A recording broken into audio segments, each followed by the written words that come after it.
Un bon boulot, témoignages, discussions et reportages sur les grandeurs et les misères du travail.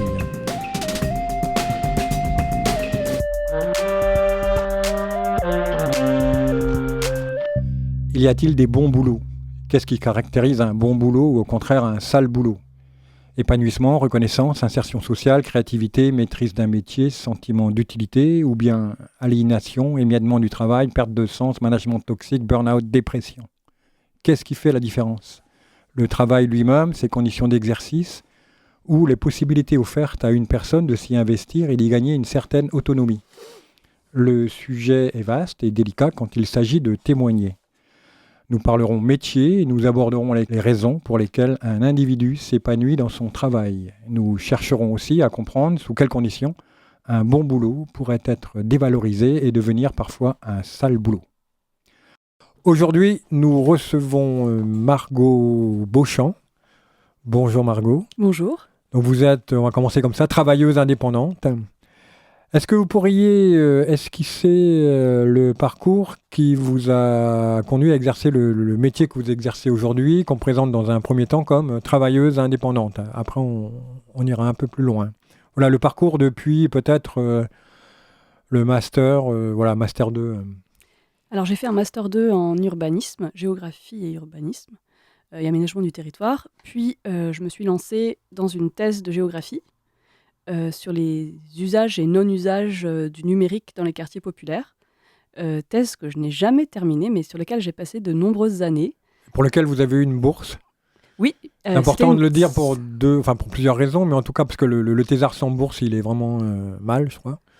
Là, non, c'était une thèse bourse, financée pendant 3 ans par le ministère de la Recherche, et ensuite pendant 2 ans par un poste, des postes d'ATER, attachés temporaires d'enseignement et de recherche, qui se combinaient avec des cours aux facultés d'abord de Paris 1 puis de Marseille, et puis une dernière année de thèse. Donc en tout, ça fait quand même 6 ans passés sur cette thèse à laquelle je n'ai jamais mis de point final. 5 ans financés et 6, une dernière année que j'ai passée en essayant de la terminer, tout en étant à Pôle emploi et en exerçant d'autres boulots à côté.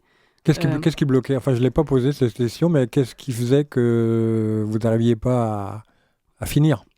Alors là, je dirais que la principale raison, c'était peut-être un décalage entre... il y avait une sorte d'ambition théorique qui était trop grande un terrain de recherche qui ne me permettait pas de répondre à la question un peu trop théorique que je voulais poser. Et puis, à part ça, il y avait aussi un sentiment d'imposture qui m'a accompagnée tout au long de ces 6 ans et dès le début.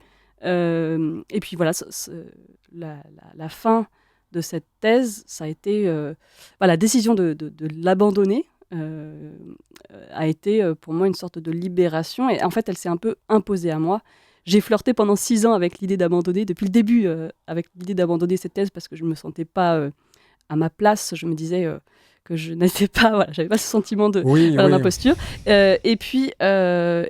Et voilà, puis en fait, quand j'ai pris la décision, c'était aussi mon corps qui me disait que je n'avais plus du tout l'once d'énergie nécessaire à la finir, bien qu'il me restait vraiment très peu encore de travail à faire. J'avais quand même fait beaucoup de travail et voilà.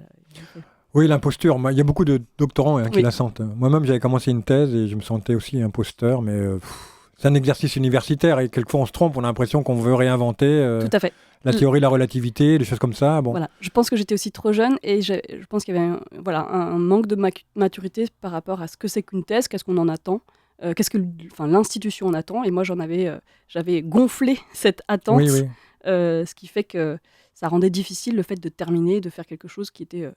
même si mon leitmotiv était de faire quelque chose qui tout juste passait, mais malgré ça, j'arrivais pas à rédiger ce mémoire qui serait juste passé, qui m'aurait permis de finir. Oui, vous auriez eu un diplôme supplémentaire. Et j'aurais rempli le contrat initial aussi. Vous avez quand même fait le travail. Vous avez rien rendu ici, non ? Alors, j'ai publié des articles et effectivement, le travail, je l'ai fait. Enfin, je veux dire, je pense pas avoir... Même si j'ai quand même porté cette culpabilité d'avoir été financée sans être allée au bout, si je réfléchis avec un peu plus de distance, je me dis que j'ai pas volé cet argent du financement. J'ai vraiment travaillé pendant 6 ans. Oui, d'ailleurs, Euh, vous êtes devenue experte sur votre sujet, puisque vous continuez à travailler dessus. Ouais. Donc, sur ce qu'on appelle un peu rapidement fracture numérique. Bon. Oui, alors pour en venir à la suite de mon parcours, effectivement, au moment où j'ai abandonné cette thèse, j'ai envisagé toutes sortes de métiers différents. Et il se trouve que, a priori plutôt en dehors de la recherche, mais il se trouve que j'ai trouvé un boulot qui me paraissait tout à fait, où je me disais que je serais tout à fait à ma place, qui consistait à coordonner un réseau de chercheurs en sciences sociales, chercheurs qui s'intéressaient justement aux transformations numériques de la société, avec tout un tas de disciplines qui s'entrecroisaient et qui réfléchissaient ensemble à ces différentes transformations que le numérique fait subir, mais il n'y a pas que ou en tout cas dans laquelle la société s'est engagée. Oui, le laboratoire en question, donc vous êtes passé directement de la raie de la thèse à ce groupe de chercheurs. Hein, c'est un GIS, un groupement d'intérêt scientifique, qui s'appelle Marsouin. C'est Môle armoricain de recherche sur la société de l'information et les usages d'Internet. Exactement, un groupement d'intérêt scientifique qui existe depuis 2002 et donc que j'ai rejoint en 2013 pour 5 ans. Donc j'ai occupé ce poste avec beaucoup de plaisir et avec beaucoup de plaisir pendant 5 ans. Il s'agissait de contrats qui étaient à durée déterminée, des contrats d'1 an renouvelables jusqu'à 5 fois. Donc je suis allée au bout des possibilités de renouvellement. Il se trouve que au cours des 2 dernières années de mon contrat, j'ai commencé à entrevoir en fait à me rendre compte qu'il y avait une demande forte de la part de différents acteurs publics essentiellement, de demandes de formation, d'intervention sous diverses formes, des conférences, etc., autour de ces questions d'exclusion sociale liées au numérique. Comment le numérique provoque de nouvelles exclusions, nouvelles formes d'exclusion sociale. C'était directement le prolongement de votre thèse. Oui, et il se trouve d'ailleurs que, en fait, pendant ces 5 années au poste de coordinatrice du GIS Vous auriez pu la Marsouin, finir, là, la thèse, à ce moment-là. Oui, alors en fait, il se trouve que effectivement, j'ai poursuivi en fait la recherche parce qu'il y a une partie de mon activité qui a consisté aussi à participer à un projet de recherche qui était dans la directe continuité de ma recherche en thèse, qui portait sur comment le numérique peut être porteur de possibilités d'émancipation individuelle ou collective, en particulier pour des personnes en marge de la société, dans quelle mesure, en même temps, le numérique était facteur d'exclusion sociale, et puis dans quel contexte, surtout la question était aussi de savoir comment les politiques publiques peuvent agir pour un numérique qui serait plus émancipateur et non pas pour un numérique qui serait excluant. Et donc effectivement, c'était dans la continuité de ma thèse et j'ai envisagé rapidement l'idée aussi de faire peut-être une thèse sur travaux, mais en fait, il me manquait la motivation nécessaire pour finir une thèse, parce que finalement, par exemple, la destination d'une thèse, c'est souvent pour entrer à l'université en tant que maître de conférence, chose que perspective qui était non seulement assez inatteignable dans le sens où le nombre de postes de maître de conférence est très réduit, mais en plus, perspective qui ne m'enchantait même pas tant que ça. Donc, assez rapidement, je me suis plutôt orientée vers l'idée de tester une activité indépendante qui capitaliserait un peu sur toute cette réflexion et on pourrait dire une expertise accumulée au fil de plus de 10 ans. Donc à ce stade-là, on en était à peu près plus de 10 ans de recherche en sciences humaines sur ces questions d'inégalité sociale liée au numérique. Et voilà, pour répondre effectivement à un besoin qui s'exprimait de la part d'organismes qui forment des travailleurs sociaux, de la part de collectivités territoriales, d'administrations publiques, qui se posent des questions sur les formes d'exclusion sociale que crée le numérique, notamment dans un contexte de forte dématérialisation des démarches administratives qui s'accompagne d'une fermeture des guichets, de la plupart des guichets des administrations, ce qui pose de réelles difficultés à bon nombre de citoyens. C'est ce qu'on appelle effectivement souvent la fracture numérique de manière un peu rapide. En tout cas, c'est une réalité forte Et donc, il y a effectivement beaucoup de questionnements et je me suis aperçue que je pouvais effectivement répondre à un besoin de certains acteurs de se poser, se poser un moment, se former, prendre le temps de prendre un certain recul par rapport à ces questions et d'imaginer des solutions pour réduire ces difficultés. D'accord, donc vous avez identifié un besoin, presque un marché, puisque à un moment, vous avez obtenu un SIRET, j'imagine, pour faire des facs. Ah non, non, Alors, justement, on va y arriver, oui. on va y arriver. Ouais. Donc vous avez décidé, en tout cas, de vous mettre à votre compte, Voilà. comme travailleuse indépendante, mais c'est pas très précis.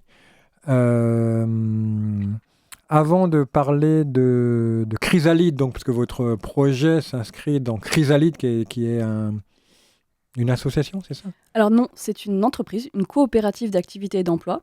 Donc les coopératives d'activité et d'emploi, ce sont des entreprises qui ont pour mission, qui sont des entreprises à but non lucratif, sous forme de coopératives, dont la mission est d'héberger juridiquement et commercialement des travailleurs indépendants, en offrant une alternative à la création d'une auto-entreprise. Et donc il s'agit pour ces CAE de les accompagner. Donc chaque entrepreneur, chaque travailleur indépendant est accompagné par un référent dans les coopératives d'activité et d'emploi qui les accompagne dans la définition de leur activité, justement de leur marché, pour reprendre ce mot-là, de voir sur quel peut être le modèle économique de leur activité et des accompagner aussi sur les aspects comptabilité, etc. Donc ça permet en fait d'alléger l'aspect administratif. C'est un coût, parce qu'ils prennent la moitié. Ils prennent à la fois les charges normales que tout le monde paye, qu'ils reversent à l'État ou aux différentes caisses, et en même temps ils prennent 10%, c'est ça, de frais de gestion. Alors oui, effectivement, quand on est dans une coopérative d'activité d'emploi, on crée une facture qui est émise par la coopérative qui va encaisser l'argent et qui va ensuite, après avoir prélevé 13% sur ce chiffre d'affaires, nous verser un salaire. Mais quand on verse un salaire, il faut aussi ajouter les cotisations sociales, cotisations salariales, que ce soit les cotisations patronales. Donc, effectivement, tout ça revient à un salaire net qui est bien, qui est bien diminué une fois qu'on a enlevé ce chiffre d'affaires. Il faut diviser la somme par deux. Ouais. Oui, alors ça dépend effectivement de l'ensemble des charges, mais on n'est pas loin c'est pas loin de ça effectivement. Et donc, ce qui veut dire aussi que par rapport à l'auto-entreprise, il faut avoir des tarifs qui sont plus élevés que si on était auto-entrepreneur. Donc là, on voit le besoin, moi je vois un marché. Et il y a vous qui vous installez, appuyez sur Chrysalide, cette coopérative, avec un appui logistique et même plus que ça. Donc comment ça se passe au début? Comment vous proposez votre offre? Comment elle se précise? Comment le chemin se fait en cheminant? Enfin, comment ça se passe au début? Le premier contrat, par exemple. Alors, j'ai eu la chance de démarrer cette activité parce que j'avais déjà des demandes et je n'ai pas cherché des clients. En fait, les clients sont venus à moi parce que je pouvais aussi m'appuyer sur un réseau professionnel construit dans la durée depuis mes premières années de thèse et puis ensuite au sein de mon poste de coordinatrice. Et donc, mon premier gros contrat, disons, il s'est fait avec la ville de Brest, avec qui j'avais déjà des contacts et qui m'a fait confiance pour travailler sur le bilan d'un dispositif qui s'appelle Internet pour tous, donc Internet en habitat social, et qui consistait à aller rencontrer tous les partenaires et parties prenantes, notamment les habitants de ce projet, pour en faire le bilan.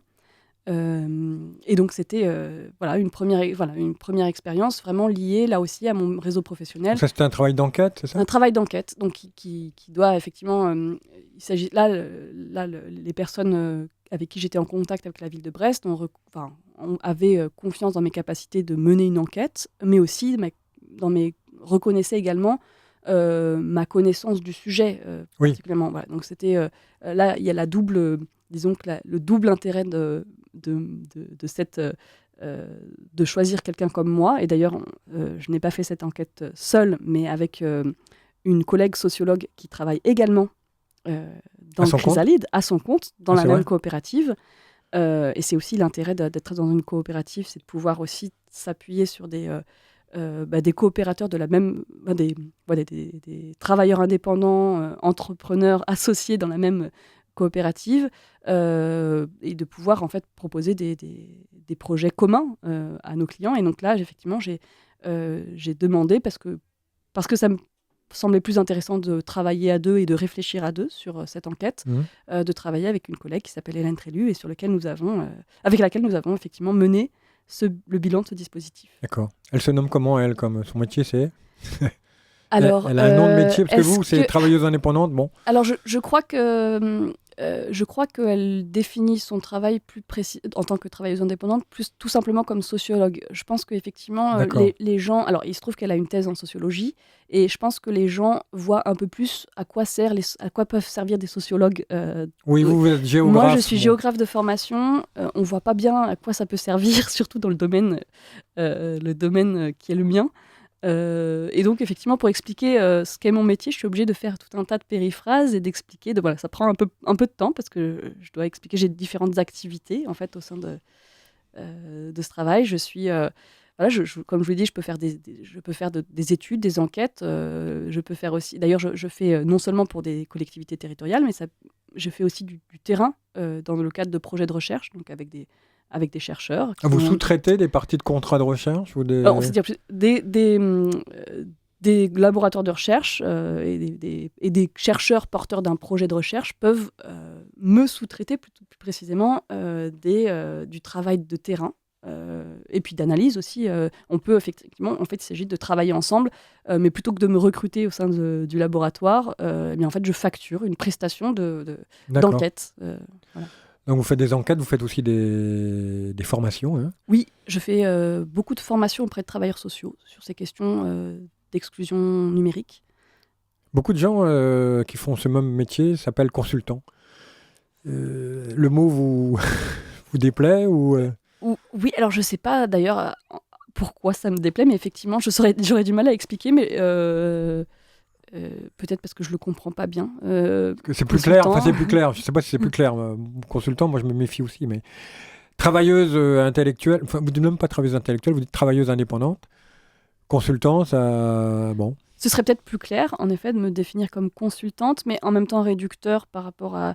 il se trouve que je vous ai dit, je suis aussi formatrice, en particulier auprès de travailleurs sociaux. Et puis je suis aussi enseignante de manière ponctuelle. J'enseigne les méthodologies de sciences sociales, notamment auprès d'étudiants ingénieurs. Oui, vous travaillez à l'IMT, enfin l'Institut, je sais pas comment... IMT Atlantique, qui est effectivement une école d'ingénieurs à Brest. Ancien Télécom Bretagne, oui. Donc effectivement, j'ai depuis plusieurs années, avec toute une équipe pédagogique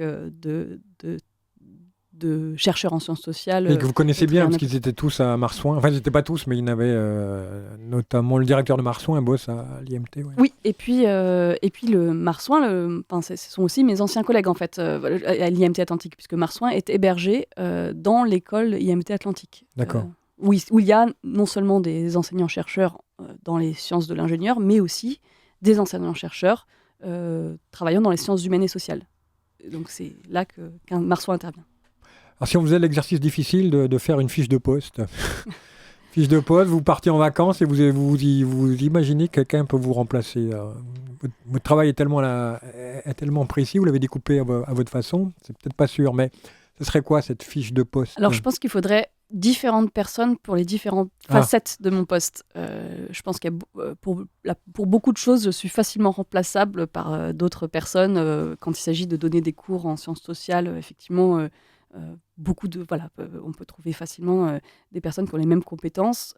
Quand il s'agit par contre, quand il s'agit par exemple de former les travailleurs sociaux sur les questions, alors qu'on appelle parfois d'inclusion numérique, le nombre de personnes susceptibles de prendre en charge ces formations se réduit très fortement.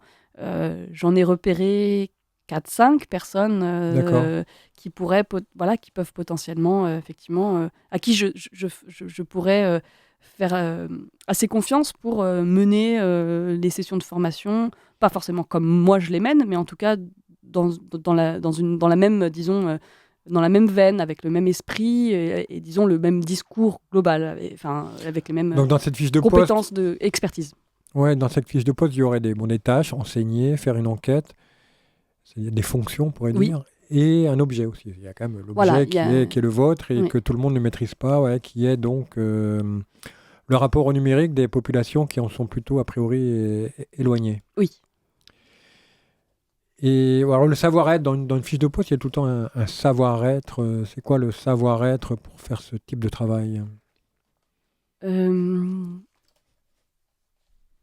Le savoir-être, donc là aussi, il va dépendre je pense, des différentes missions, mais globalement, il y a quand même quelque chose qui est de l'ordre de la transmission, donc qui suppose la transmission, alors dans différents contextes plus ou moins liés à la pédagogie, que ce soit lors d'une conférence, lors d'un cours, lors d'une formation professionnelle.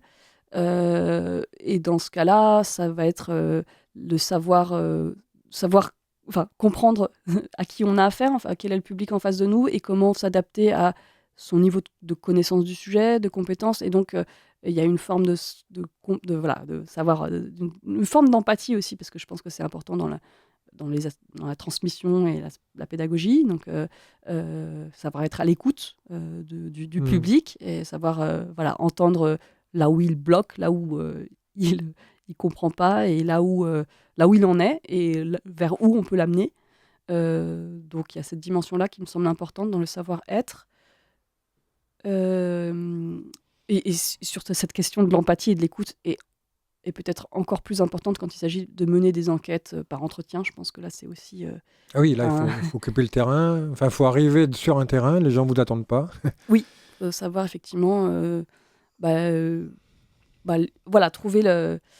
créer une relation de confiance qui va permettre à ces personnes de se livrer à vous pour vous apporter la connaissance de leur... Alors que ça peut être sur différents sujets, soit leurs conditions de vie, leurs conditions d'existence, quand il s'agit de comprendre à quelles difficultés ils sont confrontés dans la démarche de leur vie quotidienne dans une société très fortement numérisée et où finalement le numérique ferme certaines portes, mais ça peut être aussi comprendre, je fais notamment en ce moment des entretiens auprès des communes bretonnes, auprès d'élus ou d'agents techniques.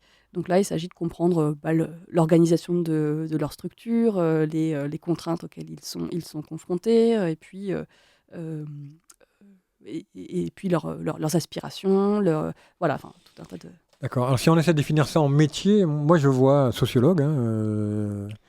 Quel est le cœur de ce métier que vous faites, que vous inventez en même temps, puisque c'est pas un métier qu'on va trouver à la NPE ni Pôle emploi aujourd'hui.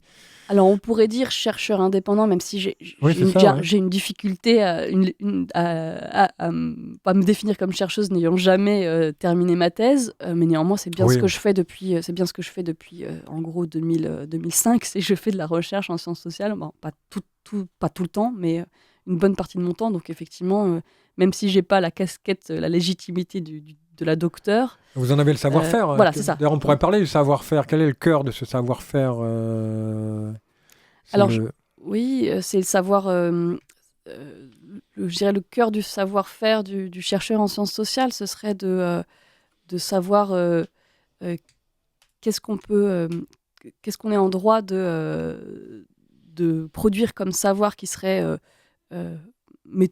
méthodologiquement établi à partir des données qu'on a. C'est-à-dire quelles sont les limites de ces données, quand je parle de données, ça peut être des retranscriptions d'entretien, ça peut être des observations qu'on a pu faire, ça peut être aussi des données quantitatives quand on travaille sur des bases de données. En gros, quel est leur statut, qu'est-ce qu'elles disent et qu'est-ce qu'elles ne disent pas. Et donc, ne pas leur faire dire des choses qu'elles ne disent pas. Et donc, c'est savoir questionner un terrain. Et savoir aussi, effectivement, avoir conscience de tous les biais que comporte la manière dont on a collecté ces données-là. Oui. Tous leurs manquements, leurs limites, et donc avoir aussi conscience des limites du savoir qu'on va pouvoir produire à partir de ces données. Tout un échafaudage épistémologique, méthodologique, qui fait que quand on dit quelque chose, c'est très construit, quoi. Et c'est sous réserve de tout ce qu'on n'a pas pu observer, dire, etc. Oui, oui, vous mettez facilement des réserves Voilà. à vos affirmations, ce que font moins les consultants en général. Enfin, ça n'engage que moi. Hein. Sur le plaisir du métier, parce que ça fait partie de l'émission, enfin, c'est même. Moi, ce qui m'intéresse, c'est comment on arrive à trouver du plaisir au boulot. Quel est. À la fois, vous, il y a un métier et puis il y a un statut. C'est les deux ensemble, hein, parce que vous avez créé ce statut. Pourquoi exercer? Parce que vous pourriez, quand même, vous n'avez pas fini la thèse, mais enfin, vous avez bossé pour des labos, vous avez mené votre travail au bout, etc. Pourquoi choisir cette forme très particulière où vous mettez à votre compte en portage avec une coopérative oui, voilà. Donc ça, c'est pour ce qui est du statut, mais aussi pourquoi vous êtes spécialisé donc sur la fracture numérique. C'est votre thèse, mais ça, vous pourriez élargir, parce que vous avez appris les méthodes des sciences sociales, vous pourriez élargir. Donc voilà, allons-y sur l'intérêt de tout ça. Oui. Alors déjà pour commencer, peut-être je mettrai une nuance. Je n'ai pas créé le statut parce que le statut de travailleur indépendant au sein d'une coopérative d'activité, c'est un statut qui a été créé il y a maintenant, je ne sais pas exactement, je dirais au cours des années 90, je pense, les premières coopératives d'activité d'emploi. Néanmoins, effectivement, j'ai créé le métier que j'occupe aujourd'hui, que je n'arrive pas à définir. Effectivement, c'est moi qui l'ai créé avec cette combinaison d'activités diverses qui combinent effectivement à la fois une expertise sur la fracture numérique, pour réemployer ce mot que je n'adore pas, mais qui a le mérite de la simplicité, des cours en sciences sociales, donc tout ce que j'ai énuméré auparavant.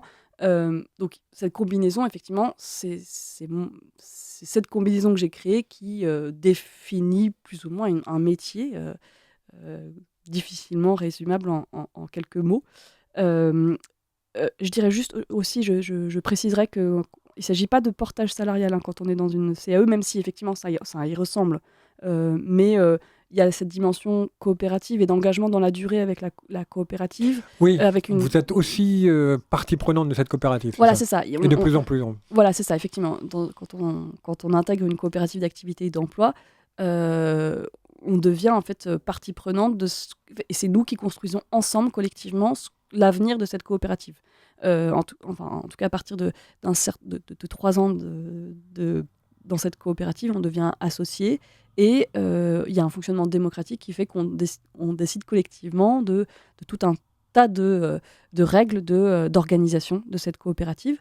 Donc on n'est pas dans du portage qui serait plus, qui est une vision un peu beaucoup plus, disons, utilitariste de ce type d'entreprise qui instrumentaliserait une structure, vous la payez et puis vous en servez, quoi. Voilà, c'est pas ça. C'est pas tout à fait, c'est pas ça, non. C'est ça pas en partie, mais c'est pas ça. C'est ça, oui, tout à fait.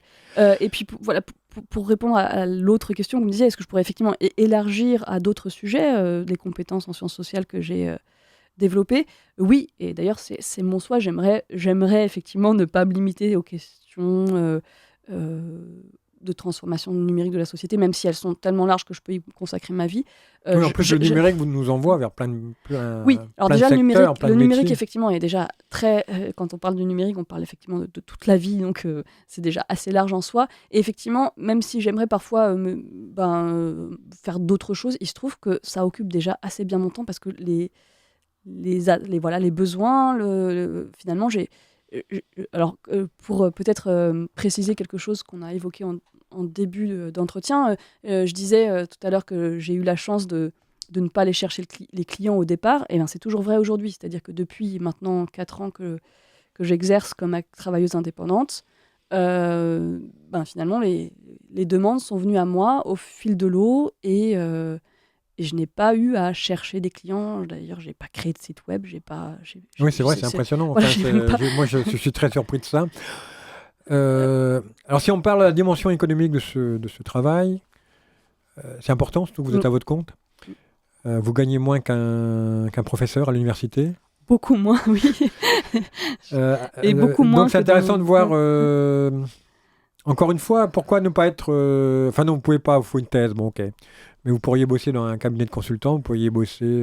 il y a quand même pas mal de structures qui ont besoin, les collectivités par exemple, de gens comme vous qui savent définir un terrain, l'interroger, en sortir des données, solidifier des énoncés, etc., etc. Alors, je sais pas. Alors, déjà, je sais pas si à Brest, ce serait si Oui, facile de trouver c'est vrai.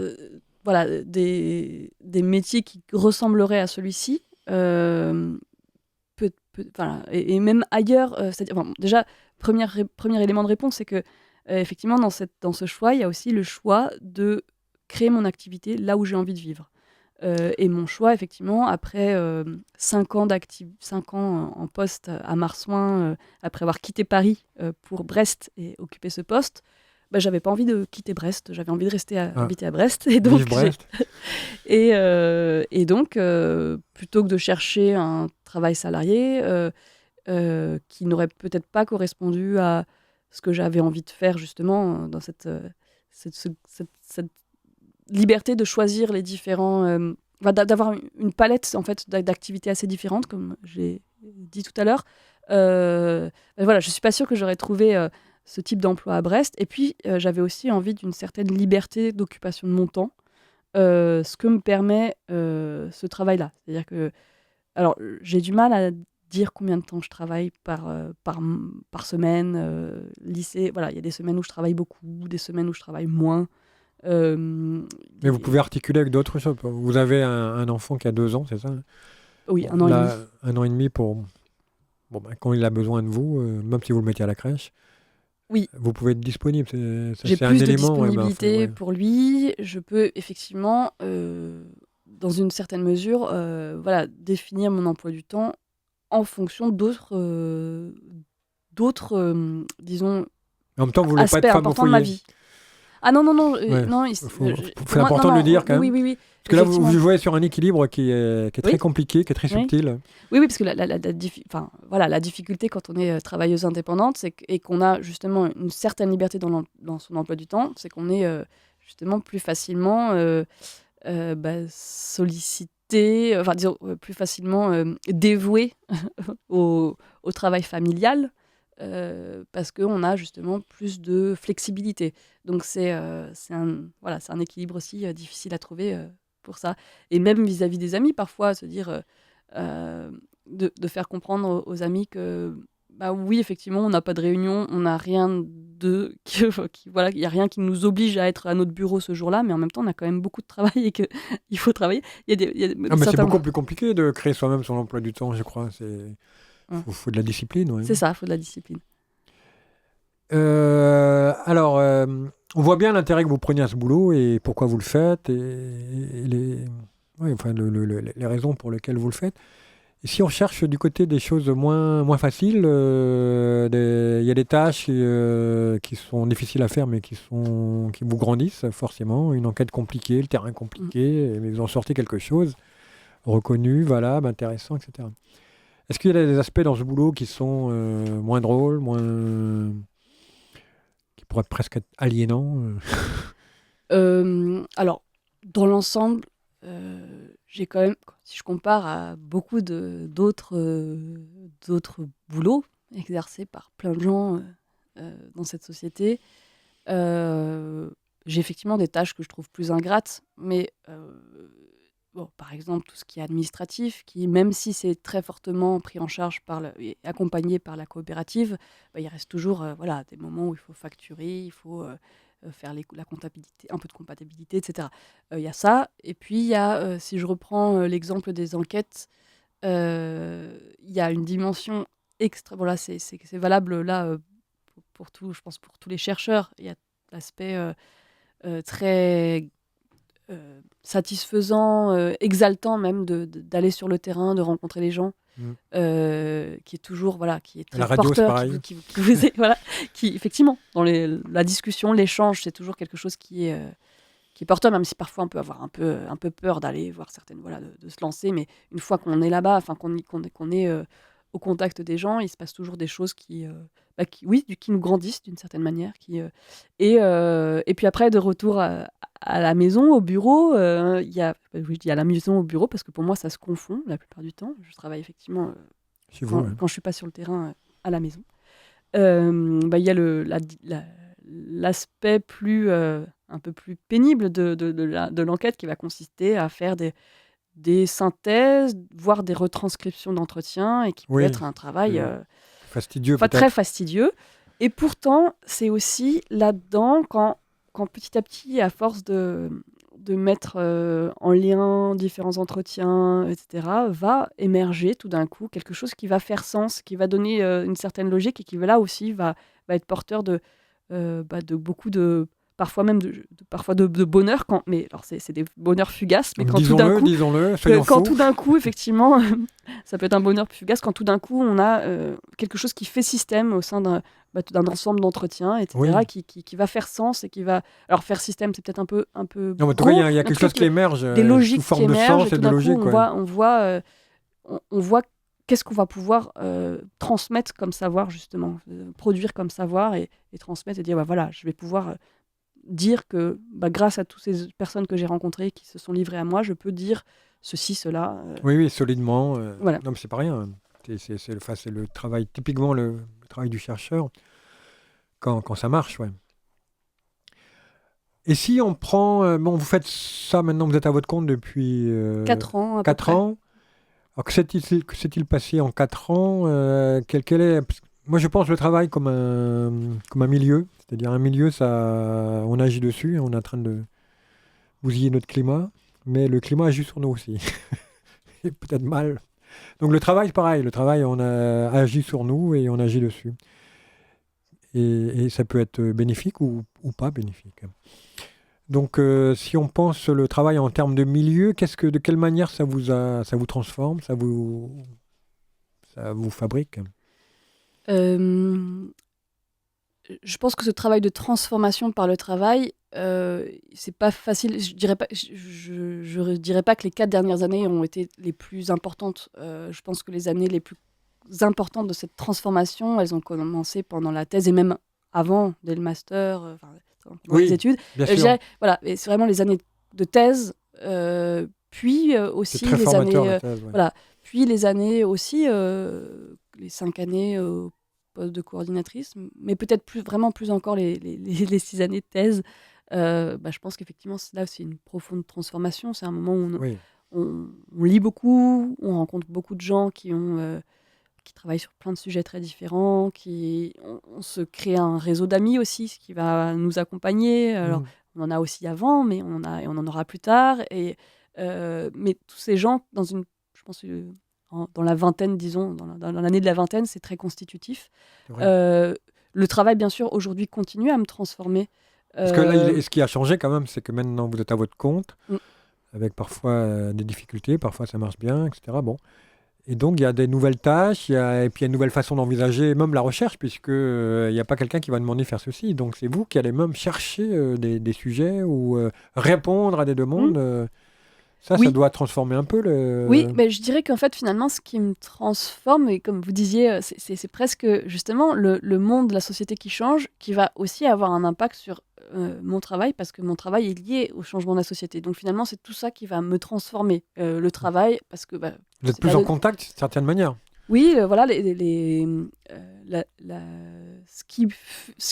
nouveaux enjeux que pose la société, notamment les enjeux environnementaux, mais ou d'autres, la place l'évolution aussi du numérique, c'est-à-dire comme le numérique, quand j'ai commencé à travailler il y a dans les années 2005, il n'y avait pas de réseaux sociaux, non? Il n'y avait pas de réseaux sociaux, les questions étaient très différentes d'aujourd'hui, donc toutes ces évolutions du numérique et tous les enjeux qui ont tellement changé, les enjeux sociaux ont tellement changé, et ils continuent d'évoluer très rapidement.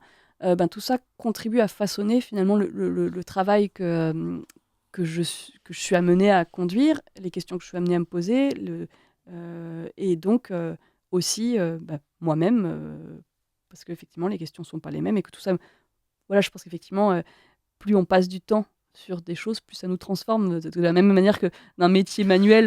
Voilà. Moi, ce que j'entends, c'est que ça vous êtes en prise directe sur beaucoup de choses. Oui. Vous le seriez moins dans un laboratoire, peut-être, parce que dans un laboratoire, on creuse un... je sais pas, ça dépend. Ça dépend des laboratoires, ça dépend des recherches. Oui, ça dépend. Je pense qu'il y a beaucoup de... Oui.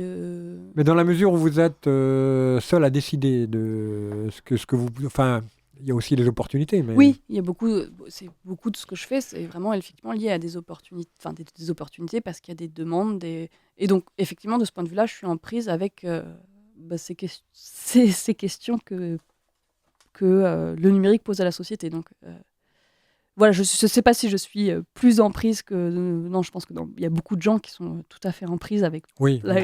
Mais effectivement, en tout cas, la place que j'occupe me permet d'être en prise avec beaucoup de sujets de société.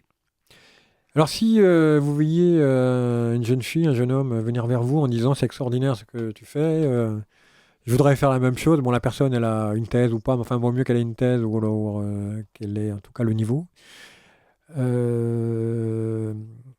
Quel conseil vous pourriez lui donner et si vous vouliez vous faire vendeuse un peu comment vous voudriez le vendre. Alors le vendre c'est un mot toujours compliqué, mais en tout cas en tracer les mérites, les intérêts, la joie de faire ça. Alors ça dépend vraiment de qui j'ai en face de moi, parce Oui. que s'il s'agit de quelqu'un qui est en thèse, et ça m'arrive d'ailleurs, des amis qui sont, alors pas forcément en thèse, mais qui peuvent avoir terminé leur thèse, et qui se disent je me vois pas dans la recherche, je me vois pas dans l'université, c'est pas...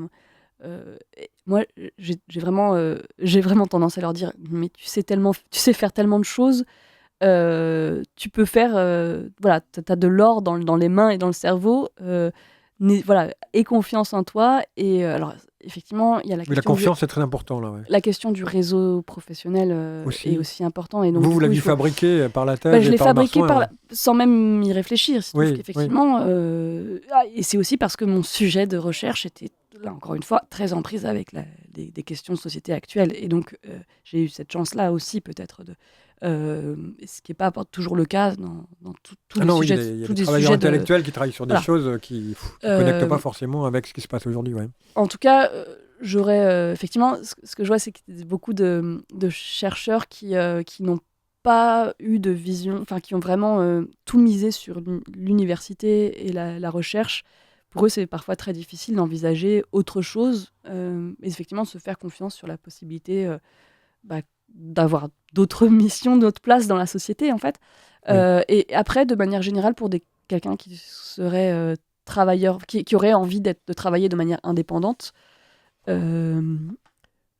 j'aurais là le conseil que j'ai reçu moi-même quand j'ai envisagé ça, et c'est effectivement de tester son activité au sein d'une coopérative d'activité et d'emploi, parce que ça permet vraiment justement de tester sans beaucoup de risques. Alors, parce que ce que je disais tout à l'heure, c'est que effectivement, on cotise en tant qu'entrepreneur au sein d'une coopérative d'activité et d'emploi, on cotise au chômage, on cotise à la retraite, on cotise à toutes les formes de protection sociale, et on a en fait une entrée qui est progressive dans l'activité indépendante avec un accompagnement, et on a vraiment on est plus encadré, plus protégé du point de vue de la sécurité sociale que si on était auto-entrepreneur. Donc voilà, j'aurais aussi... On va conclure là-dessus, peut-être, en rappelant donc la coopérative d'emploi et d'activité, c'est Chrysalide. Oui. Alors oui, c'est Chrysalide dans le Finistère. Chaque département dispose d'une coopérative d'activité et d'emploi. Dans le Finistère, elle s'appelle Chrysalide. Est-ce qu'on donne vos coordonnées si là, tout d'un coup, il y a un maire qui nous écoute, qui a une fracture terrible dans sa commune, où il y a tous les pauvres d'un côté et les riches de l'autre? Oui, le moyen le plus facile de me contacter, c'est de taper mon nom, Margot Beauchamp, sur le site de et on trouve, sur le site de Chrysalide, il y a une possibilité de me contacter par un formulaire. D'accord. Eh bien, merci beaucoup, Margot Beauchamp, donc travailleuse indépendante, voilà, c'est votre statut. Peut-être consultante un jour. Merci et merci pour l'invitation. C'était un plaisir. Allez, merci, au revoir. Au revoir. Prochain portrait, prochaine histoire, prochain métier, au prochain numéro de Un bon boulot. Témoignages, discussions et reportages sur les grandeurs et les misères du travail.